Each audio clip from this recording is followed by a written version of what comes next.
नमस्कार, आप देख रहे हैं यूपी इंडिया 24 न्यूज चैनल। खबर इस वक्त कौशाम्बी से, जहां पुलिस ने फर्जी दरोगा बनकर ठगी करने वाले एक गिरोह का पर्दाफाश किया है।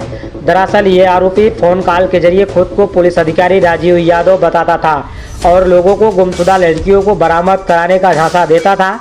इसके बदले आरोपी ऑनलाइन 50,000 रुपये की मांग करता था।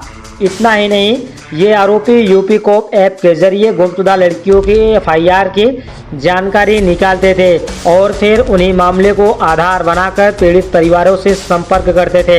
इस मामले में 25 अक्टूबर को कौशाम्बी के सैनी थाना में FIR दर्ज की गई थी, जिसके बाद पुलिस ने तेजी से कार्रवाई करते हुए 3 आरोपियों दीपेंद्र यादव, प्रदीप और अजय को गिरफ्तार कर लिया है।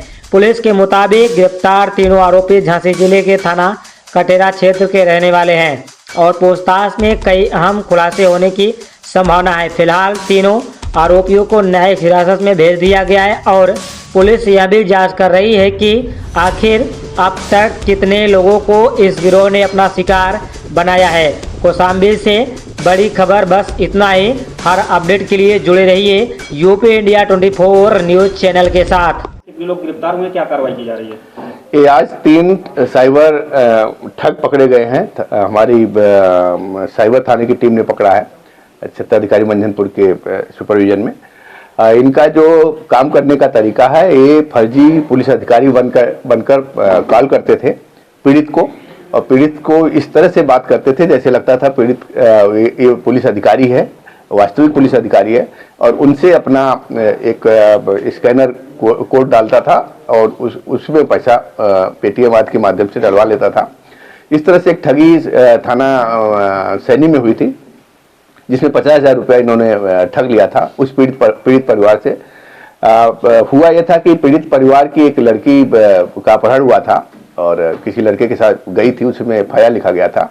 लड़की तब तक नहीं मिली थी और इन्होंने उस FIR को साइबर जो यूपी कॉप के जरिए से FIR पूरा निकाला और उसमें फिर उस एड्रेस पे गए। एड्रेस से पूरी जानकारी करके फिर उनको ये बताया कि तुम्हारी लड़की की जानकारी हमें मिल गई है और हम लोग जल्दी उसको बरामद कर लेंगे। इस तरह से उनको भरोसे में लिया, फर्जी पुलिस अधिकारी बन के कॉल किया और उनसे 50,000 रुपये ठग लिए। उस पर एक अभियोग दर्ज किया गया था, जिसमें विवेचना के दौरान पता लगा कि इनके साथ साइबर फ्रॉड हुआ है। कोई पुलिस अधिकारी नहीं था, ये फर्जी कॉल थी और साइबर अपराधियों द्वारा क्राइम किया गया है। इसी तरह कुछ दिन बाद फिर मंझनपुर में भी एक इसी तरह के मुकदमे में, जिसमें लड़की गायब थी, उसमें भी उसके परिजनों को भी वही उसी नाम से फोन करके पैसा लेने की कोशिश की गई, लेकिन वो उसमें पैसा ट्रांसफर नहीं हो पाया था। तो ये पूरा तीनों तीन मेंबर इस गैंग के पकड़े गए हैं। ये रहने वाले MP बॉर्डर और झांसी जनपद के हैं। इनके द्वारा इस तरह से कई फ्रॉड किए गए हैं लोगों के साथ, और इनका जो कहना था कि हम लोग यूपी कॉप से अपना इस तरह की FIR निकाल लेते हैं। फिर एक जो वेबसाइट है पंचायतीराज.up.nic से हम लोग उस गांव के प्रधान का पता ले लेते हैं, पूरे फैमिली के बारे में जानकारी करके इस तरह से ठगी का काम करते हैं। क्या क्या बरामद हुआ है? इनके पास से देखेंगे तो भारी मात्रा में सिम कार्ड और आधार कार्ड और इसके अलावा मोबाइल फोन बरामद हुए हैं।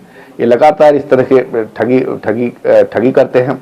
जो जिस अकाउंट में पैसा होता है वो उसको भी इसी तरह से प्रलोभन देके उसको तैयार कर लेते हैं कि तुम्हारे अकाउंट में पैसा आएगा और उसमें 10% तुम्हारा हो जाएगा, और वो सभी यहाँ पे तीनों पकड़े गए हैं।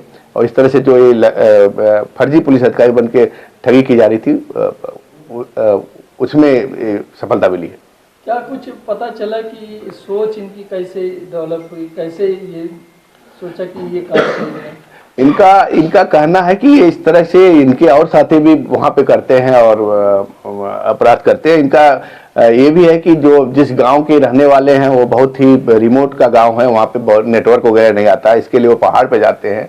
2-3 साथी और रखते हैं और फोन करते समय उसी में से कोई मोबाइल से ही हुटर सायरन की आवाज़ भी देता है, ताकि सामने वाला समझ जाए कि वाकई वास्तविक पुलिस अधिकारी का ही फोन है। और इस तरह से लोग ठगी के शिकार हो रहे थे।